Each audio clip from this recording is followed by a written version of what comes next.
你知道电饭锅蛋糕怎么做才能松软不塌陷吗？掌握好这几个技巧，基本零失误。3个蛋黄，40克牛奶，30克花生油，50克低筋粉，搅拌成无颗粒面糊。3个蛋清，加45克白糖，用打蛋器打发，蛋清分2次倒入蛋黄中，翻拌均匀，震出大气泡。上锅按煮粥键，煮1个半小时，这样做出来的蛋糕松软香甜。喜欢的赶紧试试吧。来抖音极速版看视频领现金。 Assalamu alaykum, qandoqlar yaxshimi? Men bugun o'zim uyda eris pecheni qilmoqchi edim. Sizlar bilan o'rtoqlashgim keldi. Har bir odamning qilishi o'xshamaydi emasmi? Davomli shunday deyman. Mening qilish usulim deb emak deyman. Oldi bilan 4 ta tuxumni bir chirqaman. Buni bir ko'ptiraman. Andan keyin bu yerda 130 gram atrofida shakarim bor. Şekerimni töküme. Bunu bir köptürme. Bunu bir köptürme. Hem de bir yerde benim 60 gram sarmay var. Bu sarmayı bir serip bunu bir arlaştırma.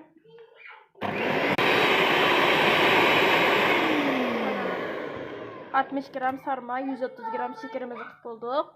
Hem de ben 100 gram etrafında hesel.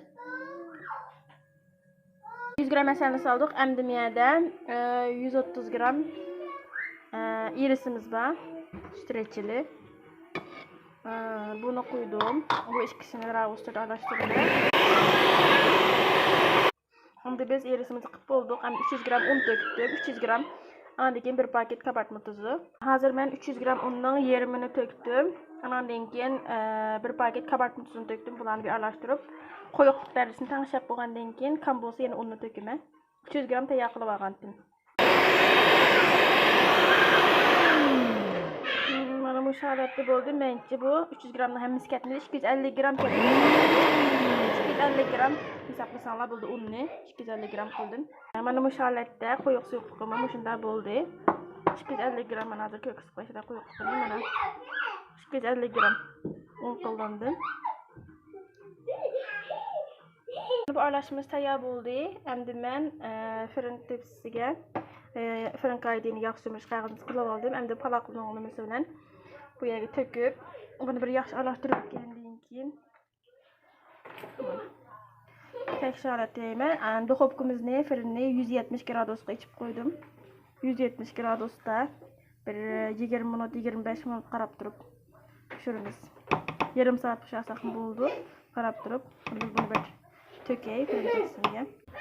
Mana bu ko'rganinglardek men aralashmani bu fırın tepsisiga tekrar holatda yeyib oldim. Mana bu aralashmani tökdüm. Bunu hozir men 170 gradusga fırını isitdim. Shuni qo'yib qo'yaman. Qarab turib bir 30 minut 35 minut atrofida pishib chiqdi. Andan keyin bezash bosqichiga o'tamiz. Bizning iris pechenimizning bo'lkisi pishib chiqdi. Endi ben bunu so'g'itdim. Mana dum qilib tegidagi qog'ozni elib o'taman. Men so'g'itganligim uchun buni qo'ydim. Ammo qizg'alida buni qo'ymoqlik ziyonli. Men so'g'itdim, shuning uchun qo'ydim.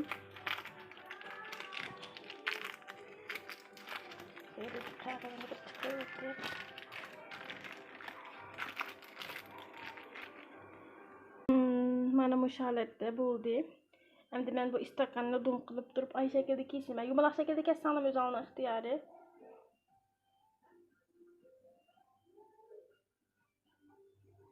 Men o'zim xohlagan shaklda.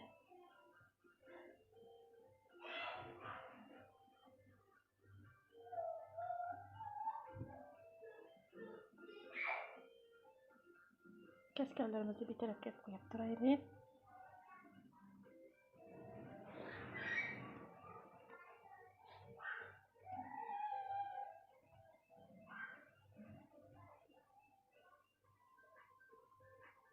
Bu holatda mana ay shaklda bo'ldi. Ularni bir hammani kesay. Men endi buni kesib oldim. Endi bu kenarlarda qolgan bu nima deymiz? Parçalarını men bu nimada un aletga kilaman.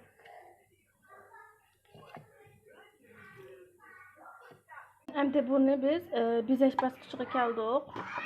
Bunu aldı bilen ben. Bu iris'te yalıp aldım. Bu iris'ten üstüge, yan taraflarga raus turda bir çaplap bulap. Ondan keyin bunu çaplayman. Bir qo'lamda video qilganligim uchun bo'lmay qoldi. Cho'qim irisni oldikini hamma yerga qilsanglar yaxshi chiqadi. Men hozir qayta qilaman. Ya'ni nimaroq ko'rsatdi deb taqsiga qildim. Buni oldi bilan nimaga yaxshi irisni so'lkib oldik. Men ichilariga Ondan keyin buni bu holatga qilib turib yoki bo'lmasa chumasanglar bo'ldi.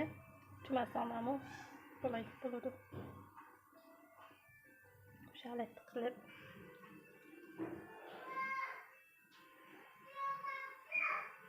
mana o'sha holatda hammani o'sha holatda tizsanglar bo'ladi.